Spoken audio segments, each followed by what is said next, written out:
Big ബിക്ക് കള്ളുഷാപ്പിൽ എന്ത് കാര്യം എന്ന് വിചാരിച്ചോ? കാര്യമുണ്ട്. വൃത്തിഹീനമായ പഴയ ഷാപ്പുകളുടെ കാലം കഴിഞ്ഞു. 1.5 കോടിയിലേറെ രൂപ ചെലവിട്ട് നിർമ്മിച്ച ന്യൂജൻ ഷാപ്പാണിത്. കാശെറിഞ്ഞാൽ ഇന്നത്തെ കാലത്ത് ബിസിനസ്സിൽ നിന്ന് കാശു വാരാം, അത് കള്ളുഷാപ്പിൽ നിന്നായാലും. തെറ്റിദ്ധരിക്കേണ്ട, ഇത് സാധാരണ കള്ളുഷാപ്പിലെ കാഴ്ചകളാണ്. ഇനി കാണാൻ പോകുന്നതാണ് നക്ഷത്ര സൗകര്യങ്ങൾ ഒരുക്കിയിരിക്കുന്ന കള്ളുഷാപ്പിലെ കാഴ്ചകൾ.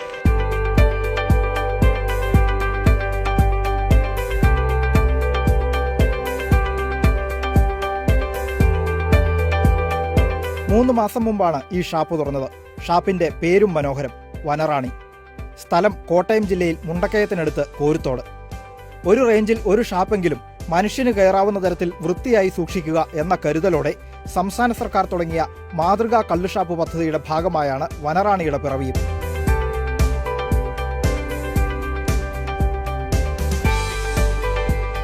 എന്നാൽ ഇങ്ങനെയൊരു മാതൃകാ കള്ളുഷാപ്പ് സംസ്ഥാനത്ത് മറ്റൊരിടത്തുമില്ല. AC മുറിയും വൃത്തിയുള്ള കോട്ടേജുകളും മനോഹരമായി സൂക്ഷിച്ചിരിക്കുന്ന ഇടനാഴികളും എല്ലാം ചേർന്ന് കള്ളുഷാപ്പ് എന്ന് തോന്നാത്ത തരത്തിലാണ് നിർമ്മാണം. 25-30 വർഷമായിട്ട് ഈ ഫീൽഡിൽ ഇങ്ങനെ കള്ളുഷാപ്പുകൾ നടത്തി വരുന്ന ആൾക്കാരാണ്. അപ്പോൾ ഗവൺമെൻറ് ഈ തകർച്ചയിലോട്ട് പോയ കള്ളു വ്യവസായത്തെ സംരക്ഷിക്കുന്നതിൻ്റെ ഭാഗമായിട്ടാണ് ഇങ്ങനൊരു മാതൃകാ കള്ളുഷാപ്പിൻ്റെ രൂപം സർക്കാർ അവതരിപ്പിച്ചത്. അപ്പോൾ അത് ഈ കോൺട്രാക്ടർമാർ ഉൾക്കൊണ്ടുകൊണ്ട് കോൺട്രാക്ടർമാർ നല്ലൊരു ഭക്ഷണവും ഇരിപ്പിടവും സൗകര്യങ്ങളും വെടിപ്പും വൃത്തിയുള്ള ഘട്ടങ്ങളൊക്കെ ആണെന്നല്ല അതിനെപ്പറ്റി ആലോചന നടത്തിയപ്പോഴാണ് ഇങ്ങനെ ഒരു താല്പര്യം മനസ്സിലോട്ട് വന്നതും. അപ്പോൾ അത് നടത്താനുള്ള ഒരു സന്തോഷത്തോടു കൂടിയാണ് ഇങ്ങനെ ചെയ്ത്.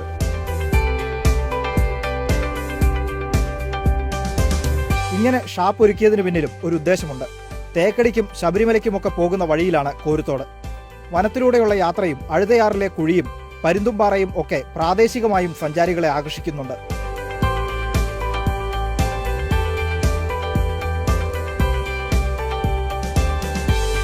മദ്യപന്മാരുടെ ശല്യമില്ലാത്ത തരത്തിൽ ക്രമീകരിച്ചിരിക്കുന്നതിനാൽ വിനോദയാത്രയ്ക്ക് പോകുന്ന സംഘങ്ങളെയും കുടുംബങ്ങളെയും ഒക്കെ ഭക്ഷണം കഴിക്കുന്നതിനായി ആകർഷിക്കാൻ സാധിക്കും.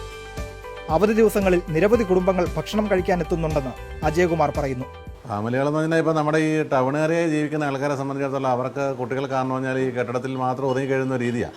അപ്പോൾ ഇതുപോലൊക്കെയുള്ള പ്രദേശങ്ങളായി കഴിയുമ്പോഴത്തേന് ഇവിടെ പല കാഴ്ചകളുണ്ട്. ഒന്നാമത് വനപ്രദേശമാണ് ഇവിടെ.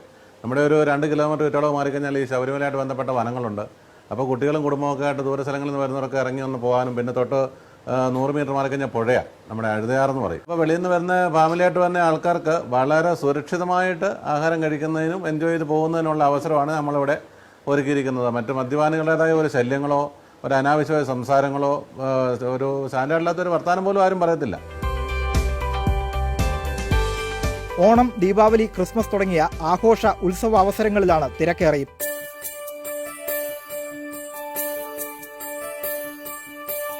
പ്രദേശത്ത് തന്നെ ചെത്തിക്കിട്ടുന്ന കള്ളാണ് ഷാപ്പിൽ വിൽക്കുന്നതെന്ന് അജയകുമാർ. പനങ്കള്ളും തെങ്ങിൻ കള്ളുമുണ്ട്. 50 പനയും 50 തെങ്ങും ഈ ഷാപ്പിന്റെ പരിധിയിൽ ചെത്തുന്നുണ്ട്. തണുപ്പിച്ച കള്ള്, മുന്തിരിക്കള്ള്, മധുരക്കള്ള്, ഇഞ്ചിക്കള്ള് എന്നിങ്ങനെ നീളുന്നു വിവിധ ചേരുവകൾ.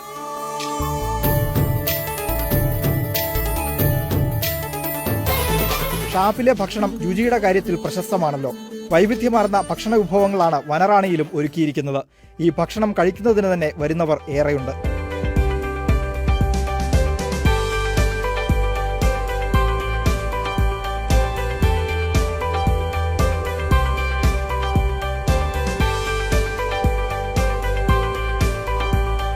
പണ്ടുകാലമുള്ള ഷാപ്പുകളെ ഉദ്ദേശിച്ച് നോക്കിയാലേ എല്ലാ തരത്തിലും ആർക്കും ഫാമിലി ആയിട്ടും എല്ലാവർക്കും കയറാവുന്ന എല്ലാ സാഹചര്യത്തിലും അതിൻ്റെയുള്ള സ്റ്റാഫുകളും അത്ര നല്ല മാന്യമായ പെരുമാറ്റം, നല്ല ഫുഡ്, സൂപ്പർ.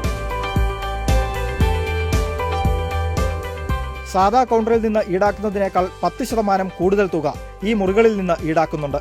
അതുകൊണ്ട് വരുമാനം കൂടിയിട്ടേ ഉള്ളൂ എന്ന് അജയകുമാർ പറയുന്നു. ശരാശരി 30,000 രൂപയുടെ കച്ചവടം നടക്കുന്നുണ്ട്. ഇത് 500,000-ലേക്കും 1,00,000-ലേക്കും വരെ ഉയരാറുമുണ്ട്. ബാറുകൾ പൂട്ടിയതോടെ നല്ല സൗകര്യമൊരുക്കിയ കള്ളുഷാപ്പുകളിലേക്ക് ആളെത്തും എന്ന ചിന്തയിൽ നിന്നാണ് വനറാണിയുടെ പിറവി.